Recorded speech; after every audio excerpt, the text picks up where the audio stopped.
Halo, selamat malam. Kembali lagi di channel Rudy Haji, yang mana pada malam hari ini kita akan bincang-bincang santai nih bersama seorang planter senior. Boleh dibilang begitu, planter senior. Jadi kita akan coba-coba mengupas apa yang sebenarnya pengalaman beliau dalam mengelola salah satu perkebunan. Tentunya dalam hal ini adalah perkebunan kelapa sawit. Jadi kita mulai. Assalamualaikum warahmatullahi wabarakatuh. Waalaikumsalam warahmatullahi taala wabarakatuh. Apa kabar Pak Dana? Alhamdulillah. Di sini saya ingin mengetahui sedikit masalah perkebunan. Perkebunan Ya. dulu lah ya. Ya, boleh. Tentu kita ingin mengetahui bagaimana perkembangan perkebunan saat ini menurut pandangan. Baiklah, Assalamualaikum warahmatullahi taala wabarakatuh. Halo, para planters di seantero Indonesia lah. Ya, jadi sesuai dengan temanya katanya sih perkebunan. Ya, kebetulan saya memang dari latar belakang saya memang perkebunan, pertanian. Ya, pertanian kan nanti bisa dibeda-bedain, tapi saya yang di perkebunan. Nah, menurut pandangan saya nih, Pak, perkebunan di Indonesia sudah sangat maju ya, dibandingkan tentunya dengan era-era awal-awal dari perkebunan yang dibuat di Indonesia. Khusus untuk kelapa sawit, nah ini dulu awal asal muasalnya memang dari Afrika, dibawa oleh orang Eropa ke Bogor, ditanam 4 pohon di sana. Nah, kemudian dari situ menyebarlah ke seluruh Indonesia, terutama ke Sumatera Utara, yaitu di Medan. Nah, dulu di sana itu ditanam itu di jalan-jalan, di daerah dekat lapangan udara di Medan ya, Polonia. Itu dulu di sana. Makanya apronnya di sana apron kelapa sawit namanya. Dan ada balai penelitian AFROS istilahnya ya di sana itu, yaitu untuk meneliti tentang kelapa sawit. Nah, perkembangan di Indonesia terutama untuk arealnya ini memang sangat maju pesat, terutama di akhir tahun 80-an. Ini berkembang sangat pesat sekali perkebunan di Indonesia sawit, yang dulu awalnya memang saingan terberat adalah negara tetangga kita, Malaysia. Ya, sebenarnya Malaysia dulu awalnya dari Sumatera Utara juga, ini mereka mengambil contoh tanaman. Salam planter.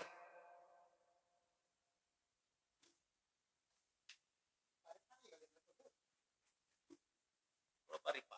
Tahan dulu.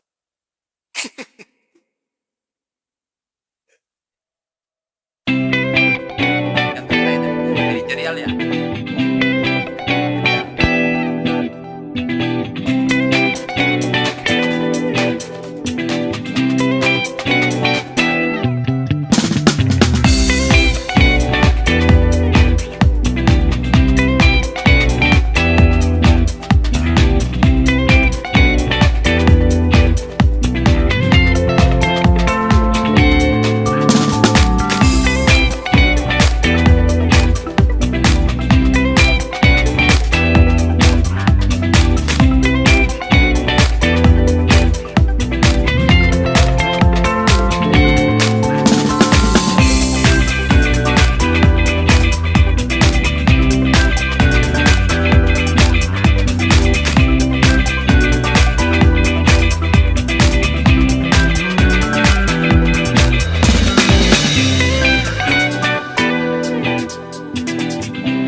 Rudi Haji.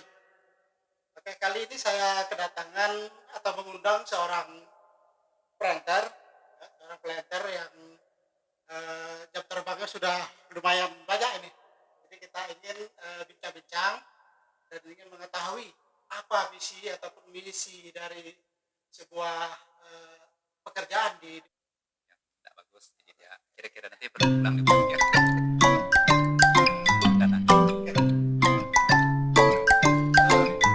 Assalamualaikum warahmatullahi wabarakatuh.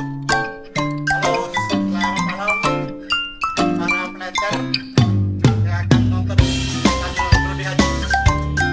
Kali ini saya kedatangan atau mengundang seorang Warahmatullahi wabarakatuh. Salam planter.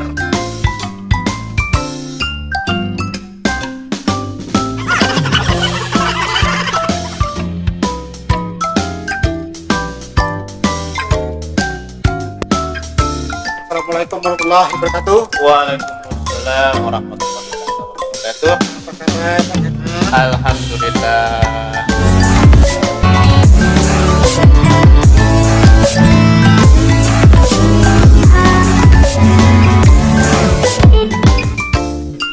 Bagaimana perkembangan perkebunan saat ini menurut Pak? Baiklah, assalamualaikum warahmatullahi wabarakatuh. Halo, para planters di seantero Indonesia lah. Ya, jadi sesuai dengan temanya katanya sih perkebunan. Ya, kebetulan saya memang dari Assalamualaikum warahmatullahi wabarakatuh. Halo, selamat malam para planter. Ya.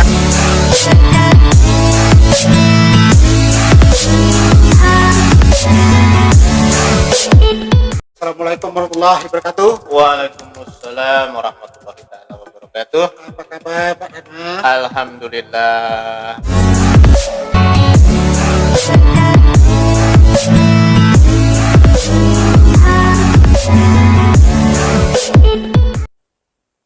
Bagaimana perkembangan perkebunan saat ini menurut pandangan? Baiklah, assalamualaikum warahmatullahi wabarakatuh. Halo, para planters di seantero Indonesia lah. Ya, jadi sesuai dengan temanya katanya sih perkebunan. Ya, kebetulan saya memang dari ya latar belakang saya memang perkebunan, pertanian. Ya, pertanian kan nanti bisa dibeda-bedain, tapi saya yang di perkebunan. Nah, menurut pandangan saya nih, Pak, perkebunan di Indonesia sudah sangat maju ya dibandingkan tentunya dengan era-era awal-awal dari perkebunan yang dibuat di Indonesia.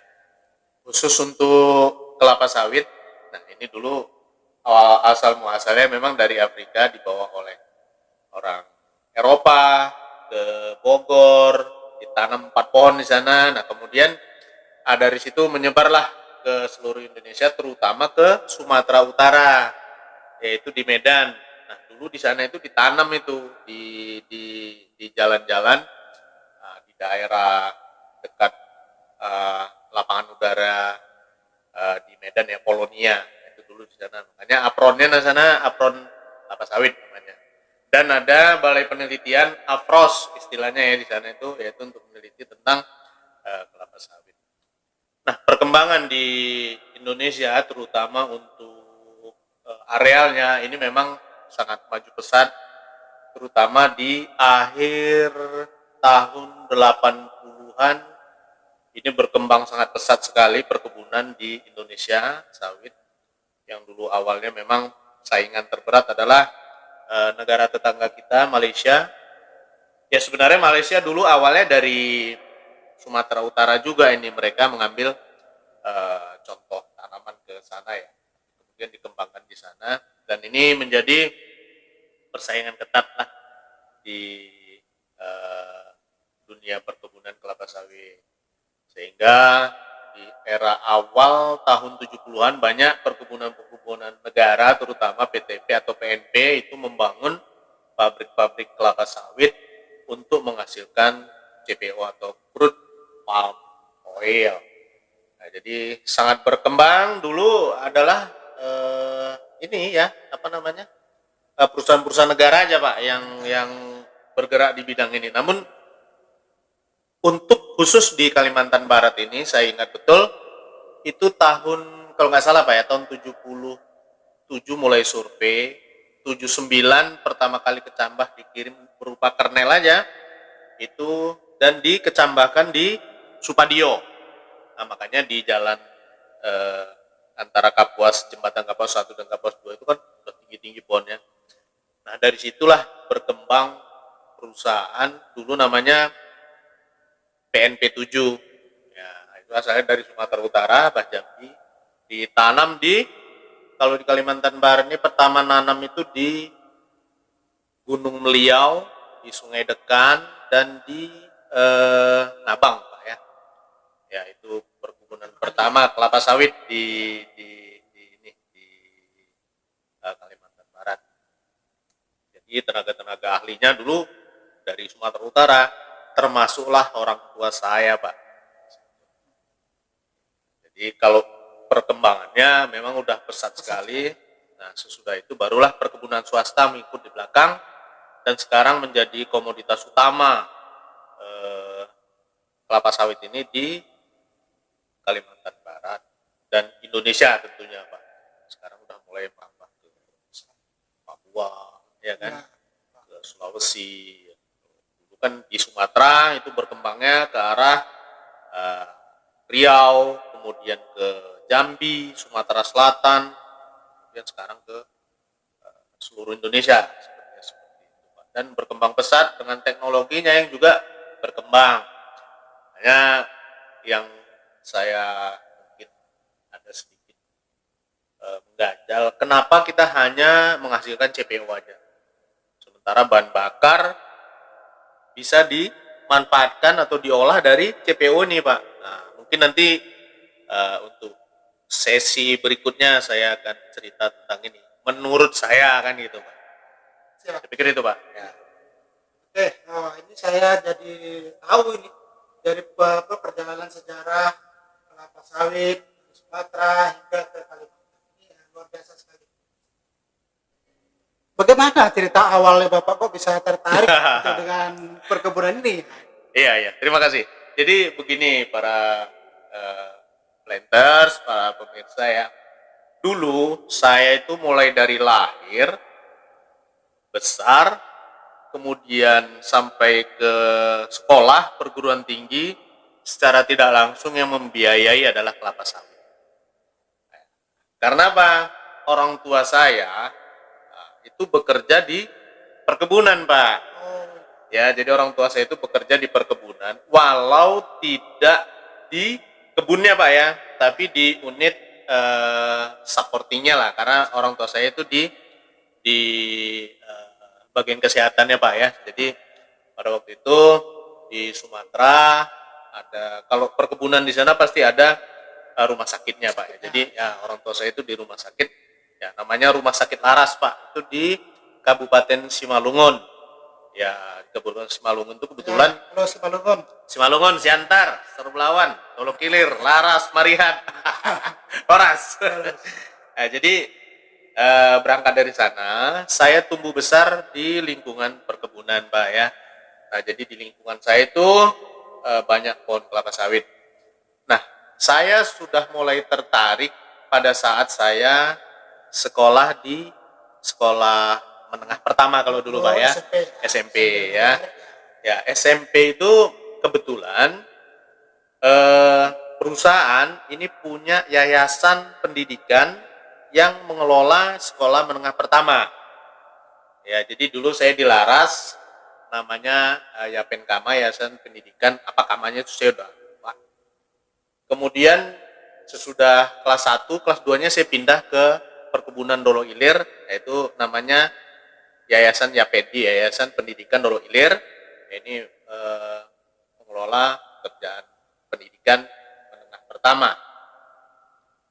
Jadi saya pada saat pergi sekolah itu Pak, itu kan pakai sepeda lewat di jalan perkebunan itu. Nah, di situ saya mulai tertarik ini dengan pohon kelapa sawit ini Pak. Ini sawit ini untuk apa gitu dulunya ya, kita berpikir untuk apa. Taunya kita untuk bawa ke pabrik. Nah kalau bawa ke pabrik dia tuh untuk apa kita nggak tahu lagi di situ. Nah kemudian yang kedua itu kan perumahan asistennya itu Pak. Itu kan ex bangunan Belanda Pak ya. Wah keren-keren. jadi wah begitu. Jadi apalagi waktu itu kita dalam menjalankan ini ya perkebunan itu, menjalankan manajemen itu, ini maaf mungkin dulu ya macam kolonial gitu Pak ya. Jadi sepertinya kalau yang karyawan ini sulit sekali bergaul dengan yang pimpinan-pimpinan. Jadi saya bertekad aku nanti kalau besar aku mau jadi asisten lah ya. Kan gitu Pak ya. Ada sepeda motornya, kemudian rumahnya gedong, ya memang gedong Pak, buatan Belanda kan, besar, kemudian tamannya tuh luas-luas di sana itu Pak. Jadi gairah untuk menggali diri nantinya, inilah mungkin saya pengen nanti orang tua saya kerja di kebun, saya jadi di kebun juga. Seiring berjalan saya masuk ke Fakultas Pertanian Universitas Islam Sumatera Utara. Ya Pak ya, Universitas Islam Sumatera Utara. Halo, UISU. Isu. Jadi saya alumni UISU, saya masuk tahun 84 dan selesai saya tahun 89 sebenarnya. Hanya wisudanya di tahun 90.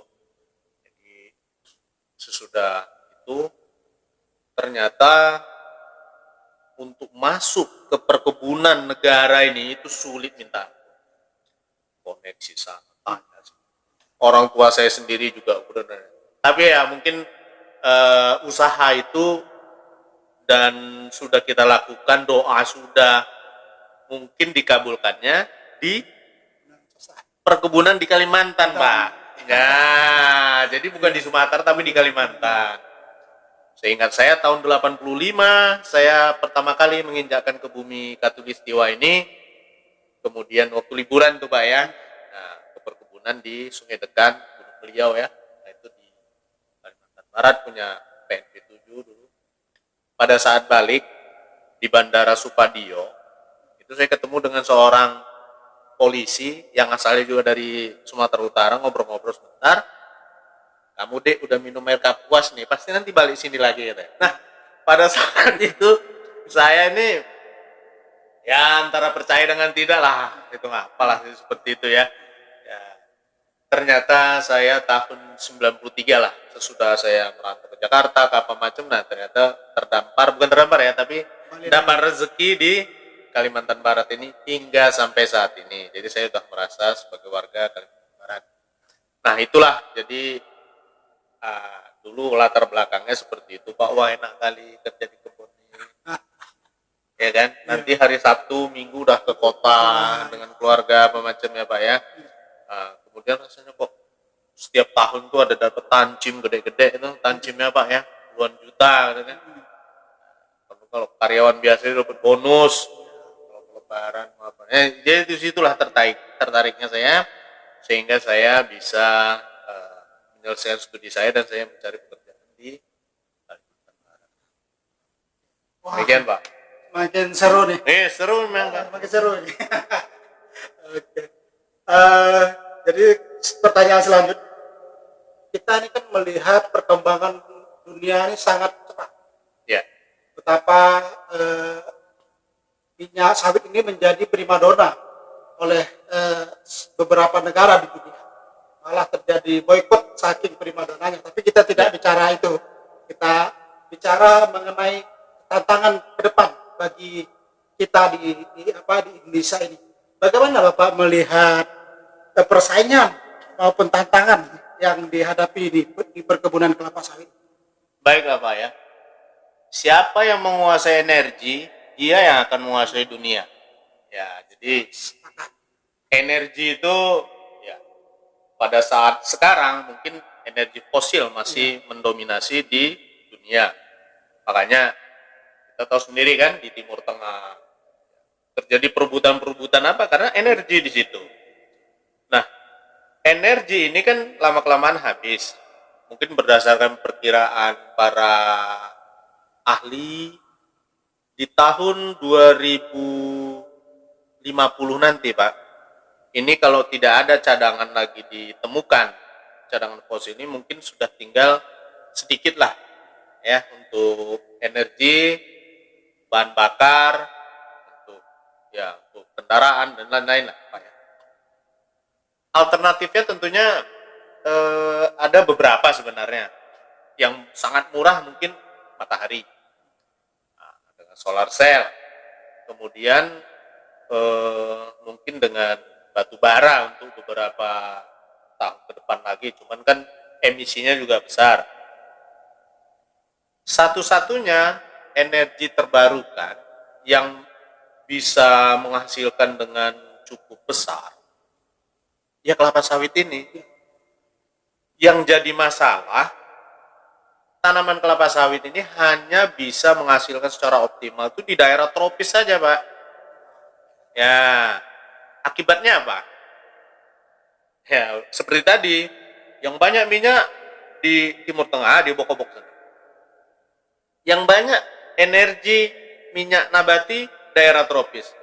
Yang subtropis tentunya akan tersaingi. Ya, Eropa tersaingi pasti minyak kedelai, minyak bunga matahari, minyak wijen, minyak kacang tanah, ya, mungkin minyak jagung juga. Yang notabene dengan luasan banyak dia menghasilkan sedikit.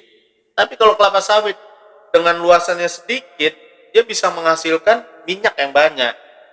Nah, ini yang menjadi tantangan kita semua ya, di Indonesia terutama.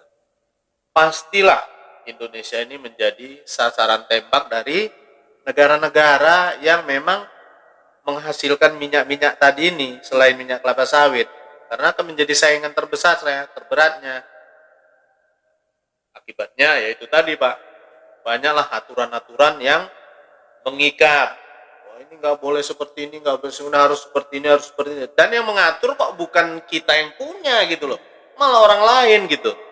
Nah, jadi saya berharap juga agar lembaga penelitian di Indonesia, terutama khusus untuk yang masalah CPO ini, ya mungkin nanti Pertamina bisa cawe-cawe juga di sana, sehingga bahan bakar fosil ini bisa beralih ke bahan bakar nabati yang memang bisa dikembangkan dan diperbanyak, diintensifikasikan di Indonesia, sehingga ya kita nggak perlu harus diekspor lah misalnya, Pak. Kita gunakan di dalam negeri sendiri.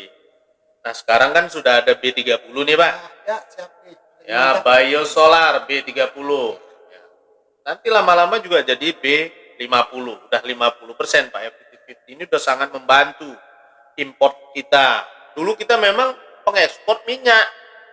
Nah, sekarang kita jadi pengimpor. Kita nggak ngatasi gitu loh. Tapi kalau dengan mengatasi dengan memperbanyak jumlah CPO-nya, kita timbun aja lah misalnya. Tapi kita pusat-pusat penelitian ya, dari pendidikan perguruan tinggi, dari Lembaga Ilmu Pengetahuan Indonesia, LIPI, dari lembaga-lembaga penelitian di perkebunan, Pertamina, ini berkolaborasi, saya pikir, Pak, tidak akan terlalu lama, Pak ya. Ini akan menghasilkan energi terbarukan, bensin, solar, aftur, ini akan menjadi konsumsi dalam negeri saja. Nah, kalau untuk ekspor ya, kalau memang kelebihan kita ekspor, kalau enggak ya ngapain gitu. Jadi ya mungkin government harus betul-betul punya power untuk membacking ini gitu. Ya, kita tahulah ini kan isunya lingkungan apa macam, kelapa sawit merusak apa macam. Saya pernah waktu bekerja di PT Mitra Aneka Rezeki, ya notabene dengan perusahaan saya ini dulunya memang satu grup. Itu pernah diteliti tentang emisi karbon dari Bogor sana. Dan ternyata yang di bawah pohon kelapa sawit ini minim emisinya. Memang pada saat LC atau land clearing terbuka itu memang tinggi. kelapa sawit dengan siklus rata-rata 25 sampai 30 tahun baru di land clearing. Ya, replanting Pak ya. Jadi ini juga selama dari TBM 1 udah mulai nutup, ya kontribusi oksigennya banyak sampai ke usia 30 misalnya. Coba bandingkan dengan misalnya, saya tidak mendiskreditkan untuk yang lain, tapi misalnya ada misalnya kayu Pak ya, 7 tahun sekali Pak land clearing. 7 tahun. Jadi kalau 7, 14, nanti 21, 30. 4 kali dia land clearing dan 4 kali dia membuat emisi karbonnya tinggi sekali. Jadi mana lebih tinggi emisi karbonnya? Antara perkebunan kelapa sawit dengan kayu. Nah, itu Pak. Kemudian saya berharap juga pemerintah betul-betul berpihaklah ke CPO nih Pak. Tujuannya berpihaknya tentu dengan peraturan-peraturan apa macam dengan perbankan ya Pak ya. Nah, ini juga harus berpihak juga ke dunia perkebunan. Saya pikir itu Pak, agar bisa nanti di di dunia energi lah ya, kita bisa menguasai energi dan Indonesia pasti akan lebih makmur lagi, harapan kita. Mungkin bukan kita ya, mungkin ya anak cucu kita lah nanti. Oke, demikian Pak. Wow, wah ini perbincangan ini semakin panas ini. Waduh, ini emang keren ini jadi informasi yang sangat baik ya untuk kita semua, tentunya bagi para planter di luar sana. Dan kelapa sawit itu adalah produk istilahnya padat karya yang tentu akan memperkerjakan banyak orang. Bagaimana Bapak memberikan motivasi di luar sana? Apa yang harus disiapkan oleh para generasi muda untuk prospek kelapa sawit di ke depan ini? Ya, baik Pak ya. Jadi memang betul sekali ya. Apalagi kalau dipresentasikan mungkin ya teknologinya ya mungkin kecil dibandingkan dengan padat karyanya. Nah, dengan mohon maaf ini ya kalau pendidikan kita di Indonesia mungkin belum semua bisa menikmati perguruan tinggi, sehingga mungkin kebanyakan angkatan kerja adalah di pendidikannya di menengah pertama sama di menengah atas Pak ya, SMP atau SMA, bahkan SD ya. Jadi di dunia perkebunan ini ya banyak menyerap tentunya dengan karyawan biasa, yaitu startup dengan SMP SMA ini udah bisa bekerja di sini Pak ya, nggak harus sarjana dia ya. Jadi pendidikan di dunia perkebunan ini ya mungkin ada yang harus sarjana, yang pertama, menengah atas, bahkan yang SD masih bisa berperan di dunia perkebunan. Nah, sampai sekarang teknologi untuk panen itu Pak ya dengan menggunakan alat yaitu juga manual masih mendominasi, sehingga kita untuk alat-alat yang mekanis memang sudah ada, tapi pertama mahal, kemudian yang kedua belum ini Pak, sepertinya belum secara ekonomis itu belum ekonomis lah untuk pemanenan di perkebunan kelapa sawit, sehingga kita masih didominasi oleh tenaga-tenaga yang menggunakan peralatan manual, sehingga memang betul-betul padat karya ya, sehingga bisa merekrut banyak tenaga kerja di lingkungan perkebunan itu sendiri, sehingga masyarakat sekitar otomatis bisa berperan di perkebunan yang ada di wilayahnya. Bahkan untuk wilayah-wilayah tertentu kita harus ambil dari wilayah luar Pak, terutama untuk pemanen ya, dari Jawa, dari Bima, dari NTB, NTT ya. Kadang saya juga miris Pak, lihat kita di negara kita ini untuk tenaga panen itu kadang kurang, malah pergi ke Malaysia gitu loh ya. Kalau dibandingkan dengan gaji dan apa macam, saya pikir nggak terlalu berbeda jauh Pak ya. Ya, jadi mungkin mungkin ya fasilitas atau apa macam. Jadi kadang kasihan juga kita dengan tenaga kerja yang kadang ilegal, kemudian kena razia, kena tahan, kembalikan, deportasi. Ini memalukan sekali sebenarnya, Pak. Ya, jadi kalau memang bisa, apa salahnya misalnya pemerintah yang mengurusi ketenaga kerjaan ini menghubungilah pihak-pihak perkebunan yang ada di Indonesia ini. Contoh Kalimantan Barat aja lah. Nah, ada berapa ratus perusahaan di sini. Coba ditanya, kalian perlu nggak tenaga kerja panen? Nah, jadi dari pihak pemerintah, mungkin ke pemerintah daerah yang memang tenaga kerjanya ada, itu bisa membuat kerjasama dengan pihak perusahaan yang memerlukan tenaga kerja. Apakah dia sistemnya nanti kontrak atau nanti itu dijadikan karyawan atau macam-macam, itu nanti bagian yang berwenang lah yang mengurusnya, Pak ya. Nah, jadi memang betul-betul pada karya perusahaan perkebunan ini, sehingga kadang ya ribetnya memang mengurus gitu banyak orang di lingkungan yang luas dengan jumlah tanaman yang jutaan. Ya, jadi kita memang memerlukan perangkat-perangkat manajemen. Nah, disinilah seninya bekerja di perkebunan, Pak ya. Jadi kadang orang melihatnya itu dari luar itu kerasnya saja. Nah, padahal juga ada di situ sisi-sisi lain yang memang bisa. Saya cuma ini bermimpi nih untuk terutama panen, Pak ya. Dari pihak-pihak universitas, peneliti atau apa macam. Bisa nggak kira-kira? Kalau dulu kan kita cutting untuk sunat, maaf, untuk sunat itu kan dulu kan manual pakai gunting ya, Pak. Sekarang udah pakai laser kan, Pak. Apa enggak misalnya teknologinya nanti untuk motong pelepah itu pakai laser gitu. Ini mungkin bisa jadi mungkin ya. Jadi orang panen ya pakai laser aja, cuman ya harus memang di ini kan ya, jadi pakai laser set. Langsung nih. Cuman mungkin resikonya takut kalau pas musim panas bisa kebakar. Ya, tapi ini mungkin salah satu ya itu ya orang harus bermimpi dulu seperti itu, barulah nanti mungkin bisa saya pikir itu, Pak, untuk dunia perkebunan dengan pada karyanya, Pak ya. Baik, saya rasa sampai di sini dulu. Ini kita akan buat sesi berikutnya ya. Jadi ada masih banyak di sebenarnya pertanyaan ini yang saya siapkan, tetapi bang waktunya kita belum memungkinkan untuk yang sesi ini. Nanti kita akan lanjut lagi ke sesi berikutnya.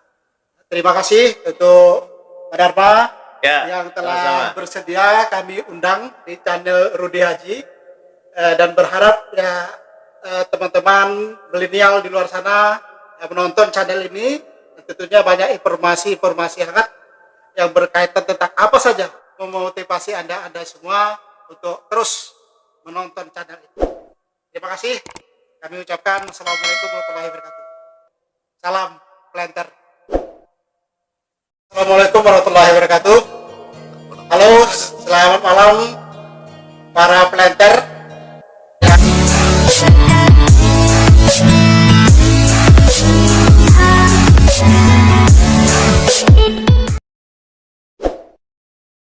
Rekan planter semua, selamat malam. Assalamualaikum warahmatullahi wabarakatuh. Ya, sepintas memperkenalkan diri. Ini perdana juga saya berada di channel Rudy HJ. Ya, mudah-mudahan ini bisa berlanjut terusnya. Nama saya Abdul Ripai. Saat ini diamanahkan untuk memegang atau mengkomandoi PT Fajar Saudara Lestari di wilayah kerja Mungguk Beruang Estate. Saya kira untuk perkenalan seperti itu.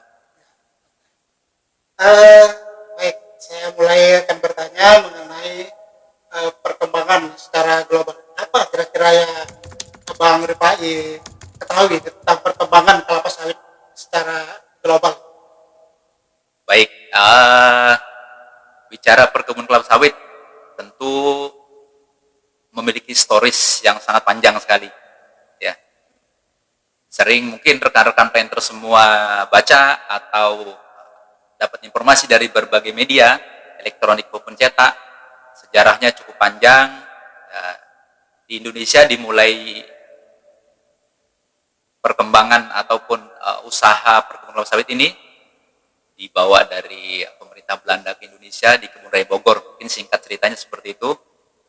Dari yang tadinya bertujuan hanya untuk tanaman hias, selanjutnya berkembang seterusnya diusahakan secara komersil, mulai dari perkebunan di wilayah Aceh, sampailah perkembangan seterusnya sampai di hari ini kurang lebih ya kalau kita baca itu ada hampir 16 juta hektar ya, yang sekarang sudah komersil semua ya.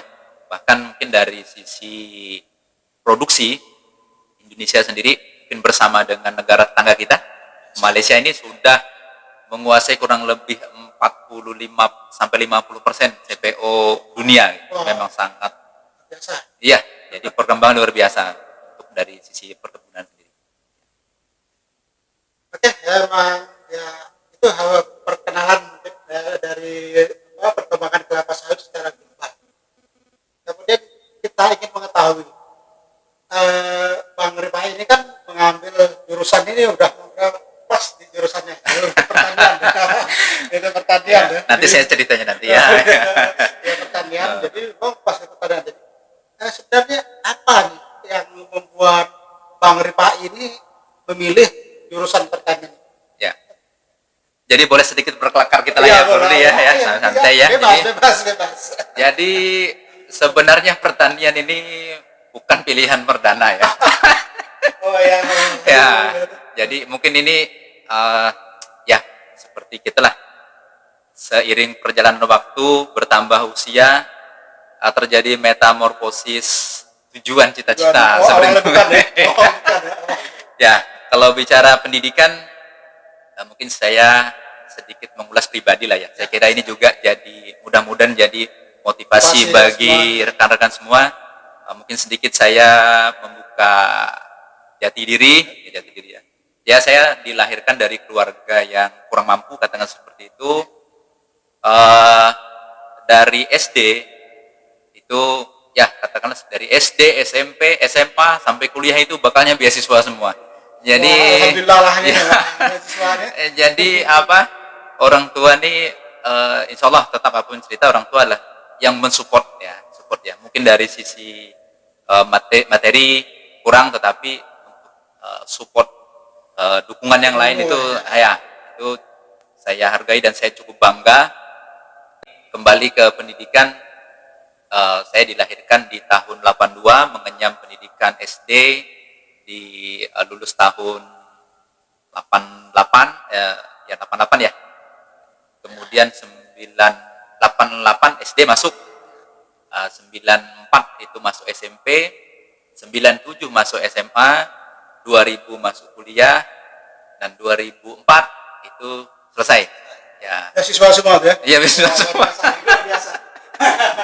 Jadi memang apa kata orang di sekolah mulai dengkul lah ya, mulai dengkul niat ya. Termasuk di kuliah itu ya tinggalnya juga di kadang ikut orang, kadang di musola. Jadi ya saya kira ini motivasi. Ya. Jadi keinginannya apa waktu itu, saya harus kuliah. Mungkin pada hari itu saya belum berpikir kerja atau tidak. Saya harus mengangkat derajat orang tua saya. Ya, seperti itu ya. Jadi kuliah juga awalnya saya hanya berpikir kuliah saja. Belum berpikir apa jurusannya yang mau diambil nih ya gitu kan. Jadi pas kebetulan kawan satu bangku di sekolah waktu itu pas kebetulan SMA-nya SMA 2 ya sekalian ya untuk rekan-rekannya SMA 2 kita ya. SMA 2 Marta Dinata Pontianak ya. Ya, kalau SMP-nya SMP 1 ya. Jadi ini kita mungkin ada yang ya reuni gitu ya. Nah, jadi ada yang satu kelas itu masuk pertanian. Jadi ya di pertanian lah yang di situ belum ke sana ya. Karena waktu itu pikir sudah nggak ada insinyurnya sudah tidak keren bahasanya. Jadi tahun 2000 itu sudah cukup jauh. Jadi sudah gelarnya itu pun juga SP bukan insinyur lagi ya. Jadi hanya dari kawan ada ikut jadi daftarlah waktu itu. Pas kebetulan waktu itu saya hanya ngambil di Untan.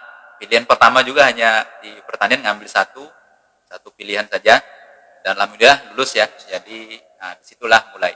Sebenarnya cita-citanya awal itu apa nih? pengen jadi pengajar, dosen lah seperti itu ya. Dosen sebenarnya ya. Jadi waktu tahun 2004-2005 itu rupanya peluang dosen di pertanian itu sudah tidak ada S2, satu lagi. Jadi harus S2. Pas kebetulan saat itu untuk S2 kan di hutan tidak ada ya untuk jurusan yang ke pertanian. Jadi kuliah ya kuliah seperti itu kan. Tapi juga harus target, saya harus selesai. Waktu itu target saya sebenarnya 3,5 tahun harus selesai ya. Ya agak meleset sedikit ya. Tapi masih alhamdulillah ya. Kita juga harus bangga ya. Ya siap ya, telan juga. Jadi dengan modal dengkul masih diberi lulus waktu itu cum laude ya. IPK-nya 3,64 cukup. Alhamdulillah lah ya. Jadi ini jadi motivasi untuk kawan-kawan juga. Jadi materi itu bukan yang utamalah niat. Nah, seiring perjalanan waktu luluslah 2004. Nah, ini sedikit stories untuk ini ya, Pak ya. Bang Rudi ya, saya panggil Bang Rudi ya, beda. Jadi bernostalgia dengan pendidikan sedikit lah ya. Jadi tamat kuliah waktu itu 2004, kita ikutlah proyek dosen lah berapa kali. Juga berpikir akhirnya nggak bisa juga seperti ini kan. Jadi akhirnya tahun 2 cukup lama juga waktu itu freelance waktu itu. Jadi 2007 barulah tertarik ke dunia perkebunan ya. Saya sedikit ya mengenang waktu itu yang pertama saya bergabung di grup KSK Group juga ya. KSK Group tepatnya di PT Mitra Aneka Rezeki ya itu masih ARD-nya Pak Stephen Ananda ya, almarhum ya. Nah disitulah baru mulai berkarir di perkebunan. Jadi kalau untuk perkebunan baru 2007 akhir, berarti sekarang 2020 13 tahun. Saya kira kalau untuk kebun masih muda ya. Kalau planter masih 10 tahun, 12 tahun, masih 12 tahun itu belum lama itu ya. Tapi kalau udah di atas 20 tahun, nah itulah sejati ya. Saya kira sedikit berbesar seperti itu. Jadi awalnya, tapi dalam perkembangannya tentu saya juga melihat kawan-kawan juga ya, yang dari pertanian juga ada yang jadi guru. Kenapa saya tidak maksimalkan saya punya potensi di pertanian itu sendiri kan? Akhirnya ya di D3 tapi ke pertanian saya kira masih nyambung lah ya, masih nyambung. Jadi setelah masuk ke perkebunan ya saya harus geluti itu, dan sampai sekarang masih alhamdulillah ya masih bergabung di grup yang sama. Memang itu di PT Mar jadi takeover ya, masih lah. Mungkin masih sama dengan Rudi ya. Dari awal karirnya di KSK Group ya. Ya mudah-mudahan sampai pensiun di sini bisa mengambil lebih ilmu dan mudah-mudahan bisa bermanfaat bagi perusahaan dan juga bagi karyawan seluruhnya. Itu jadi ya sekilas tentang story. Jadi niat awalnya bukan ke pertanian, ya pertanian inginnya melanjutkan ke pendidikan lebih lanjut, tapi sekarang apapun ceritanya harus disyukuri. Ya, mudah-mudahan nanti anak bisa melebihi bapaknya. Seperti itu. Ya, saya kira sepintas untuk stories ya di sini ya, pilihan itu ya. Iya, pilihan hidup ya. Baik, ini kan udah Bang Pai ini sudah 13 tahun nih. Lebih 13 tahun. Menggeluti ini. Jadi kira-kira nih Bang Pai ini melihat apa sih sebenarnya tantangan ke depan? Kita ini perkembangan begitu cepat. Jadi begitu cepatnya itu tantangan kelapa sawit di ke depannya apa? Ya. Tantangannya. Saya kira gini, berbicara tantangan, saya kira untuk prospek kelapa sawit ini cukup besar. Artinya ketika bicara peluang besar, tentu tantangan juga akan berbanding lurus seperti itu ya. Kan sama seperti kita berdagang, ketika ingin mendapat untung yang besar, tentu pengorbanan juga harus besar, modal harus besar. Nah, di balik prospek yang besar, tentu juga tantangannya besar. Nah, untuk menjawab tantangan ini, saya kira bicara tantangan ini sudah kita kita dapat informasi masih banyak saat ini. Pertama, Indonesia ini menjadi negara terbesar untuk produksi CPO ya, baik secara kuantitas maupun kualitas ya. Dan kemungkinan ini akan bertambah terus. Nah, yang kedua, jumlah penduduk Indonesia cukup padat, cukup ramai. Artinya apa? Seiring pertumbuhan penduduk Indonesia khususnya dan dunia umumnya, tentu kebutuhan akan produk-produk dari perkebunan sawit ini juga akan semakin besar. Ya, gitu betul, Pak Rudi ya, betul ya. Ya. Dari produk yang terutama yang di hilir lah, olahan-olahannya, karena sekarang kita lihat ya produk olahannya cukup banyak ya, dari yang kosmetik sampai yang kita makan mungkin silver queen itu juga itu sawit juga itu. Nah, saya kira gini, untuk menjawab tantangan itu, kita mungkin tidak bisa mungkin dasar-dasar perkebunan atau kelapa sawit sudah lama, tetapi seiring perjalanan waktu tentu harus diiringi dengan teknologi kan gitu. Nah, apalagi sekarang Indonesia khususnya dan dunia umumnya sekarang ini kita menghadapi yang disebut revolusi 4.0 ya.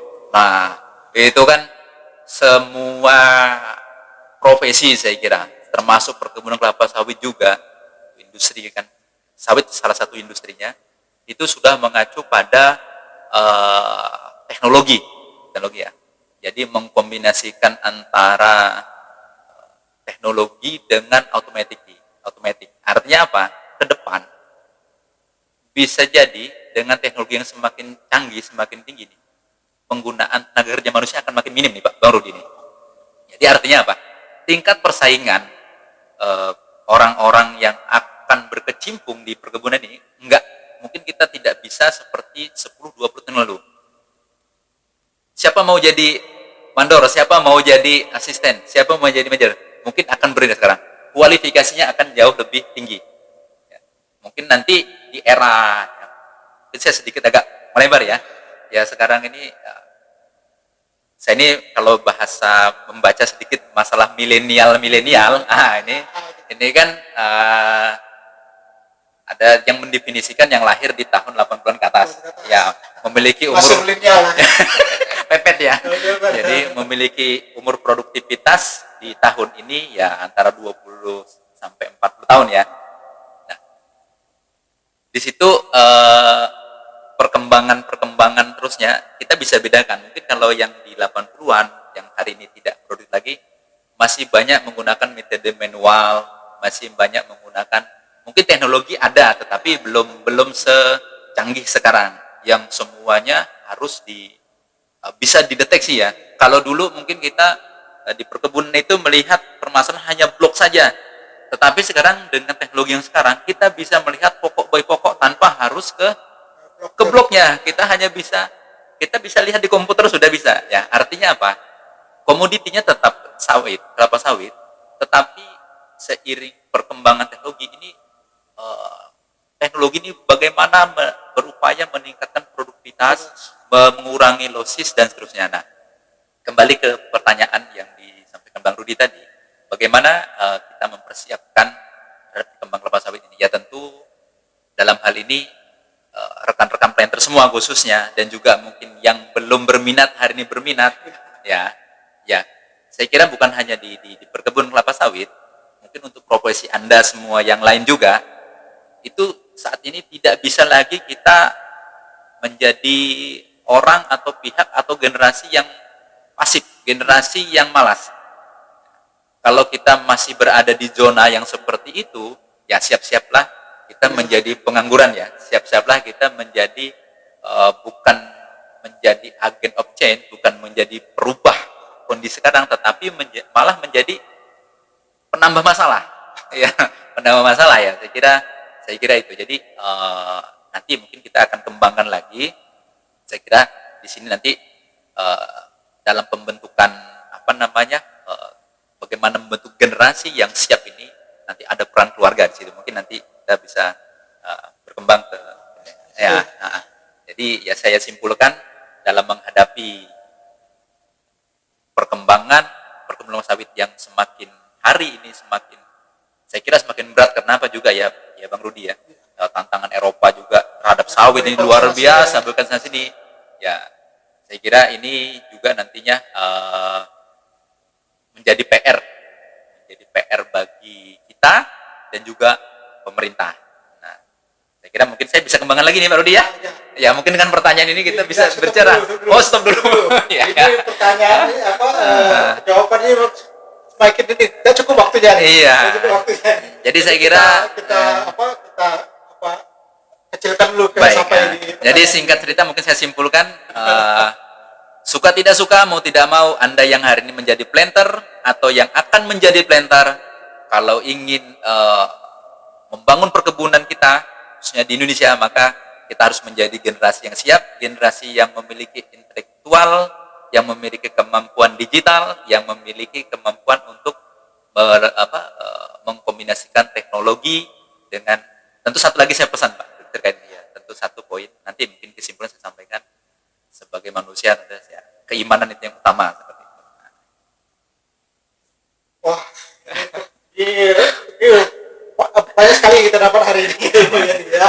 Jadi kita juga karena session ini akan terus berlanjut, perbincangan ini tidak hari ini saja, tidak konten ini saja, tapi nanti kita akan terus. Yang terakhir, Ya.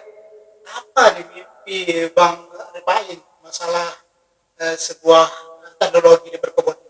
Sebuah mimpi apa kira-kira? Mungkin yang tidak orang pikirkan atau apa itu, sebuah mimpi untuk perkebunan. Jadi ini yang terakhir saya nanti kita akan sampai yang terakhir saja, nanti kita akan lanjut di season berikutnya. Ya, baik. Jadi mimpi ini mudah-mudahan menjadi inspirasi juga bagi rekan-rekan semua ya. Kalau kita mungkin sedikit bisa kembali ke masa lalu, mungkin tidak terpikirkan hari ini perkebunan sawit teknologinya cukup maju. Dulu manual semua sistemnya.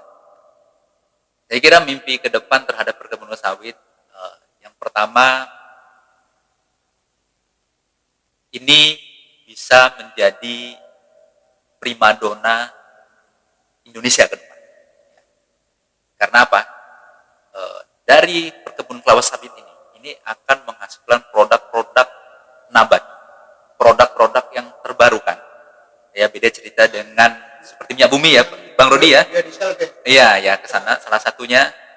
Jadi dan mimpi lagi yang jauh lebih besar lagi, bagaimana Indonesia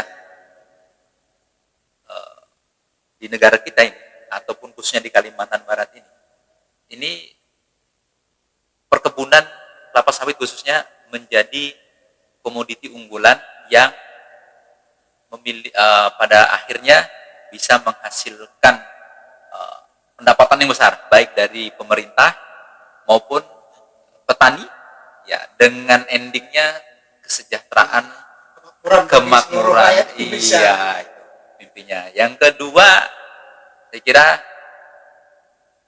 saya hari ini mungkin di perkebunan, tapi ke depan mungkin untuk generasi saya berikutnya nih, harapannya bisa menjadi pemilik kebun. Nah, Kan gitu, sama-sama di kebun tapi menjadi pemilik. Entrepreneur. Iya, seperti itu ya. Karena apapun cerita, lebih bahagia kita menjadi juragan, bahasanya seperti itu ya. Nah, daripada kita menjadi seperti itulah ya. Ya, jadi saya kira itu, jadi di tengah kondisi seperti ini, apalagi sekarang ini kita masih dihadapkan pada kondisi pandemik ya, dan saya kira saya mungkin juga promosi ke rekan-rekan semua planter dimanapun Anda berada. Alhamdulillah kami di KSK Group, khususnya di Kebun Batu Ampar hari ini, terkait kondisi saat ini pandemi, kami bisa menjaganya dan mudah-mudahan ini bisa cepat berlalu. Nah, di tengah kondisi seperti ini juga sekali lagi, karena ke depan ini kayaknya di lingkungan kita ini petani-petani swadaya ini kan makin banyak nih, Bang Rudi ya. Ya, sekali lagi ya, endingnya adalah bagaimana kesejahteraan masyarakat ini bisa diperhatikan lah dan bisa meningkat. Dan kepada pemerintah, saya juga berharap ini ya, mungkin ini curhatan kami selaku planter ya, masukan ya. harapannya ya aturan-aturan yang dibuat itu juga mudah-mudahan aplikatif dan kami bisa menerapkannya tidak terlalu ribet, karena prinsipnya kami yakin pemerintah membuat aturan itu untuk memudahkan para pengusaha, memudahkan rakyatnya untuk mendapatkan kesejahteraan lah, seperti itu ya. Saya kira seperti itu. Oke, baik, begitu luas nih yang kita ini dari global, isu global sampai isu lokal gitu. Saya kira masih panjang nih Pak Rudi ya. Jadi ini masih kalau buka bicara ya. sawit, tidak bisa bicara hanya 10-20 menit. Iya. Ini bicara sawit ini bisa berbulan-bulan ini. Kita selesai. Baik. Ya, Baik. Silakan. Jadi sekali lagi kepada rekan-rekan semua dimanapun Anda berada, rekan-rekan painter, kami dalam hal ini sebagai closing pada sesi pertama ini mengajak kepada rekan-rekan semua, yang pertama dalam menghadapi era revolusi 4.0 yang penerapan kita di lingkungan atau berprofesi sebagai planter di perkebunan kelapa sawit. Yang pertama kami ingin berpesan dan untuk saya pribadi juga kepada semua, satu, kita harus rajin sekarang nih beli kuota. Ya. Ya, harus rajin beli kuota ya. Karena apa? Karena sekarang ya kita di Indonesia lah khususnya, hanya dengan kuota baru kita bisa mengakses internet.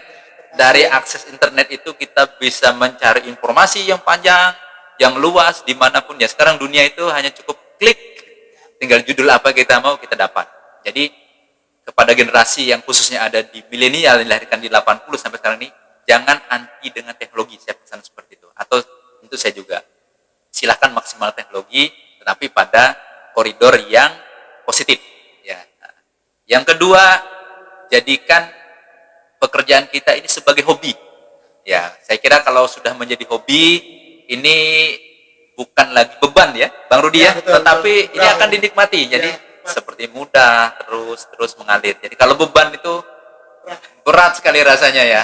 Nah, saya kira itu. Dan yang terakhir tentunya di era yang sekarang ini semua informasi mudah masuk. Kami juga atau saya juga berpesan kepada semua, atau kita yang masih muda dan juga yang siap menjadi orang tua atau hari ini sudah menjadi orang tua kepada anak-anaknya, ya tolong bekali kita, keluarga kita, anak kita itu benteng yang kuat. Ya tentu keimanan ya, karena di samping arus informasi yang positif, yang negatif juga banyak ya. Saya kira itu sebagai closing untuk sesi yang pertama ini, mudah-mudahan bermanfaat semua. Dan saya juga sebelum tutup, saya juga mengajak kawan-kawan untuk buka like, share, and comment di channel Rudi HJ ya, seperti itu. Terima kasih. Terima kasih Bapak Haji kepada semua Ya. penonton channel ini.